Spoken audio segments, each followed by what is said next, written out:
Bonjour les élèves, j'espère que vous allez bien en ce début de semaine. Donc aujourd'hui, voici la capsule du 4 mai. On va continuer avec ce qu'on avait commencé vendredi. Donc tu as déjà les feuilles de notes pour la partie du revenu net. Ce que je vais ajouter à ça aujourd'hui, tu vas trouver dans mon wiki, c'est la feuille d'exercice qui se rapporte au revenu net. Donc aujourd'hui, on va spécifiquement faire les calculs pour les retenues obligatoires. On a déjà parlé vendredi des retenues obligatoires. Ça, ce sont les déductions que les gouvernements vont déduire de nos salaires bruts. Puis on a 4 retenues obligatoires. On a le régime de pension canadienne, qu'on va appeler le RPC, l'impôt fédéral, qu'on va utiliser IF comme raccourci, le régime d'assurance emploi, AE, puis l'impôt provincial, IP. Toi, tu dois être capable de calculer le salaire net d'une personne avec les informations qu'on va vous fournir dans ce tableau ici. Tu n'auras jamais à apprendre un tableau et à apprendre cette information ici par cœur. Si vous allez sur le site web de Revenu Canada, vous allez les trouver, ces informations ici. Puis une mise en garde ici, les élèves, les montants qu'on a dans le tableau ne sont pas les montants les plus récents. Du moins, là, pour quelques-unes de ces retenues, il y a eu des changements au niveau de la province et au niveau du pays. Mais peu importe les montants, peu importe les petits changements, il reste que la façon de faire les calculs reste les mêmes. Donc, dans la prochaine semaine, c'est surtout ce qu'on va travailler, c'est-à-dire comment passer du revenu brut au revenu net en enlevant les déductions obligatoires. Puis dans les grosses compagnies, même dans les moyennes entreprises, les petites entreprises, habituellement, on a des programmes informatisés qui vont faire ces calculs pour nous autres. C'est-à-dire que tout ce qu'on a à faire, c'est d'entrer les informations importantes, puis les calculs se font à peu près automatiques.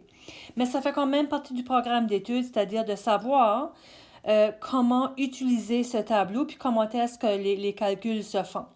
Maintenant, lorsqu'on parle, disons qu'on prend celui-ci en premier, là, le régime de pension du Canada, on ne cotise pas le plein montant du salaire. En d'autres mots, pour le premier 3 500 $ de salaire que la personne fait dans l'année, on ne calcule pas de déduction sur cette partie-là. Après le 3 500, là, on va retirer, c'est-à-dire qu'on va enlever 4,95 % du salaire de cette personne jusqu'à un maximum de 2 356,20 $. Qui voudrait dire qu'une personne qui fait moins que 3 500 n'aura pas à payer de RPC. Et une personne n'aura pas à payer plus que ce montant ici dans l'année pour le RPC également.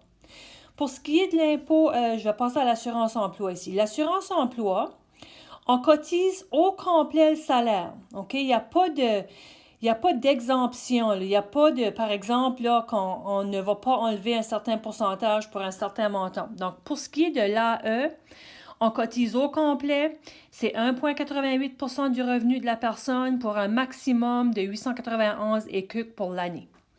Maintenant, pour l'impôt fédéral et l'impôt provincial, on a également des exemptions de base. Ça veut dire quoi une exemption? Ça veut dire qu'il n'y a aucune cotisation, par exemple, pour la première tranche de 11 000 CUC pour l'impôt fédéral et pour la première tranche de 9 000 CUC pour l'impôt provincial. Après ces tranches, on doit payer un certain montant d'impôt sur ce qui dépasse ces montants. Donc, une personne qui ferait, par exemple, 10 000 $ de salaire dans l'année ne va pas payer d'impôt fédéral. OK? Maintenant, concrètement, je fais un exemple avec vous autres aujourd'hui seulement, puis là, vous pourrez en pratiquer un. L'exemple 2, ce qu'on demande ici, c'est on demande que tu détermines la cotisation, puis là, fais attention aux mots-clés, hein?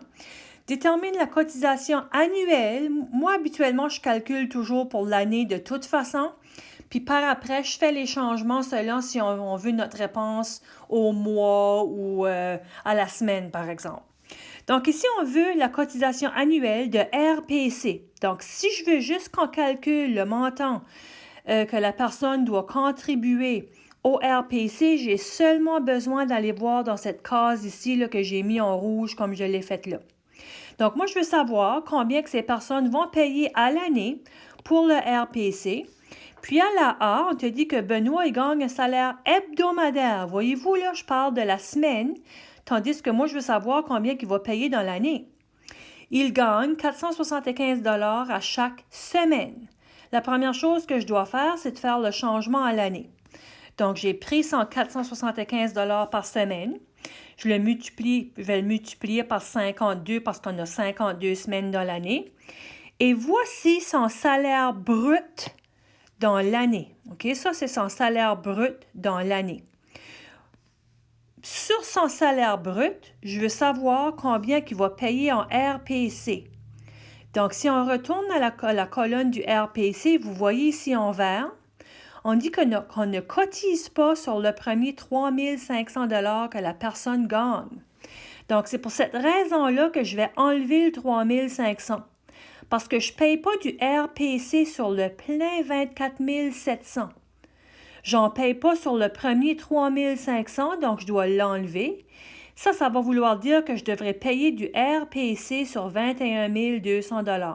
Puis c'est quoi le pourcentage que je dois payer pour mon RPC? Je l'ai surligné en jaune ici. Le pourcentage, c'est 4,95 %.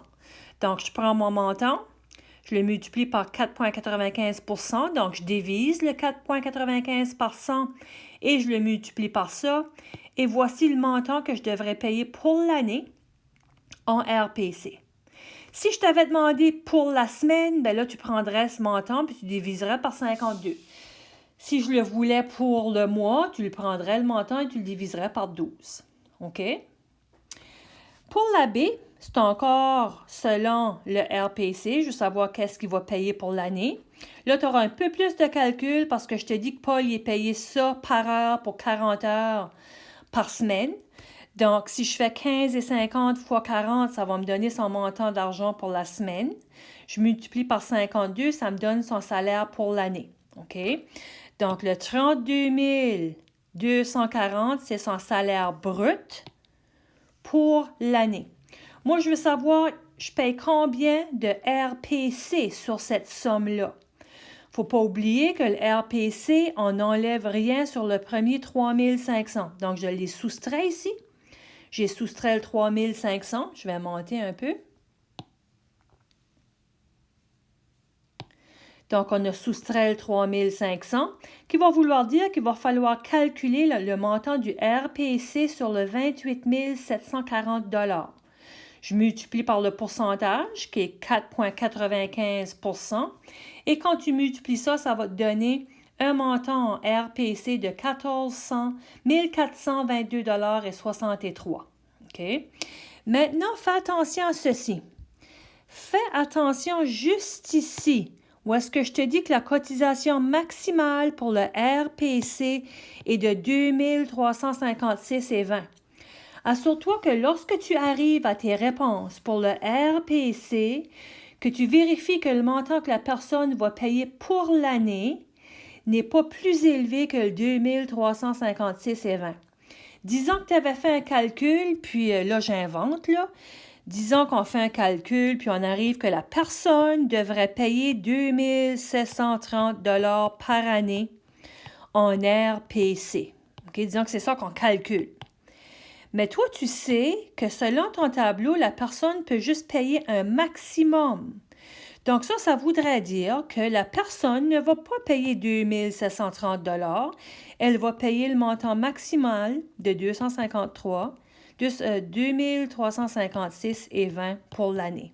Donc ça, c'était juste un petit à côté, là, parce qu'il se pourrait que dans tes notes, pas dans les notes, dans les exercices, que tu travailles des choses, puis que tu n'arrives pas à la réponse. Mais tout probable que c'est parce que tu as oublié qu'il y avait un maximum qui était possible d'être payé pour le RPC. Et c'est la même chose pour l'assurance emploi, il y a un maximum à payer. Il n'y a pas de maximum pour l'impôt provincial et pour l'impôt fédéral. Donc, voilà l'exemple que je voulais voir avec toi aujourd'hui. Maintenant, pour demain, tu vas voir que j'ai placé dans mon wiki, j'ai placé la feuille d'exercice qui va avec les revenus nets. Et pour demain, je voudrais tout simplement que tu essayes le numéro 1. Si jamais tu as des difficultés, tu sais que tu n'as pas à te gêner, tu me communiques, puis je vais t'aider à trouver et à comprendre tes erreurs. Donc, je te souhaite une belle journée et à demain.